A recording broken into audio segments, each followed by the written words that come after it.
जय जय रघुवीर समर्थ. माझ्या या जय जय रघुवीर समर्थ या चॅनलवर तुम्हा सर्वांचं स्वागत. आपण मागच्या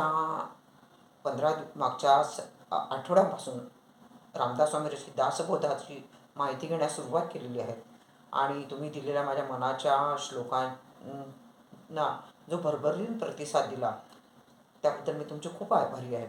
मागच्या आठवड्यापासून आपण दासबोधामध्ये काय आहे त्याची माहिती घेणार आहोत. तर आज आपण रामदास स्वामींनी लिहिलेला दासबोध यामधील पहिला दशक स्तवनाचा यामधील समास पहिला मंगलाचरण पाहणार आहोत. यामध्ये श्रोते स्वामींना विचारतात की स्वामी, या ग्रंथामध्ये कशाचे वर्णन केले आहे, या ग्रंथांचं नाव काय आहे. तेव्हा स्वामी उत्तर देतात की या ग्रंथाचं नाव दासबोध असं आहे आणि या ग्रंथामध्ये श्रोते, कवी, सभा, परमार्थ याविषयी माहिती दिलेली आहे, याविषयी सांगितलेलं आहे.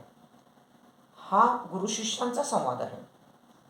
यामध्ये भक्तिमार्ग सांगितलेला आहे आणि या ग्रंथाला आधारभूत असे ग्रंथ जे आहेत तो भगवद्गीता आहे, रामगीता आहे, शिवगीता आहे.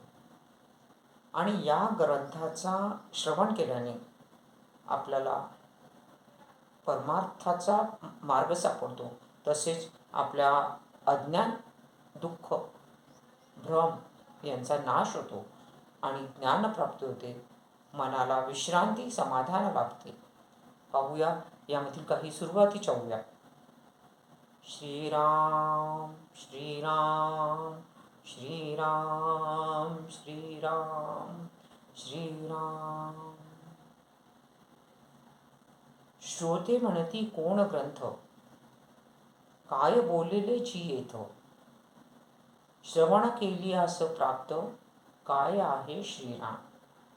श्रोते विचारतात, हा कोणता ग्रंथ आहे, या ग्रंथामध्ये काय सांगितलेले आहे, श्रवण केल्याने काय प्राप्त होते आणि काय आहे या ग्रंथामध्ये. ग्रंथानाम दासबोध, गुरु शिष्याचा संवाद. येथ बोलिला विशद, भक्तिमार्ग श्रीराम.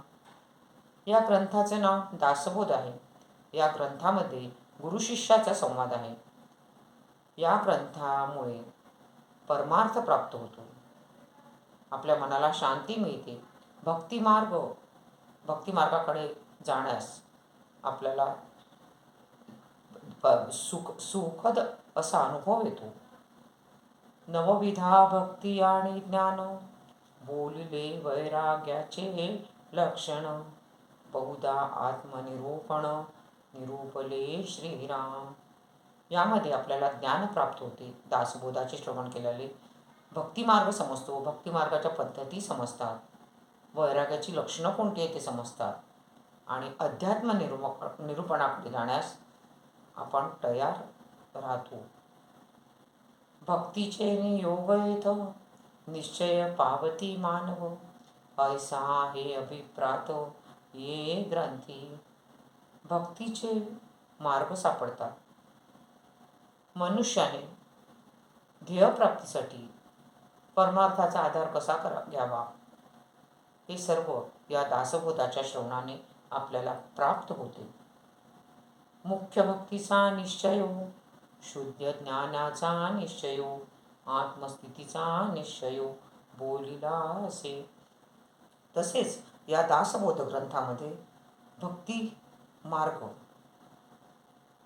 परमेश्वराची भक्ती कशी करायची, भक्ती करण्यासाठी कशा प्रकारचे आपल्याला वेगवेगळे मार्ग आहेत ते जाणून घ्यायचे असतील तर दासबोध श्रवण करावा. शुद्ध ज्ञान प्राप्त होते, तसंच आपली आत्मस्थिती मजबूत होते, असं या ग्रंथामध्ये वर्णन केलेलं आहे. आज आपण या सुरुवातीच्या 5 ज्या ओव्या आहेत त्याबद्दल माहिती पाहिली.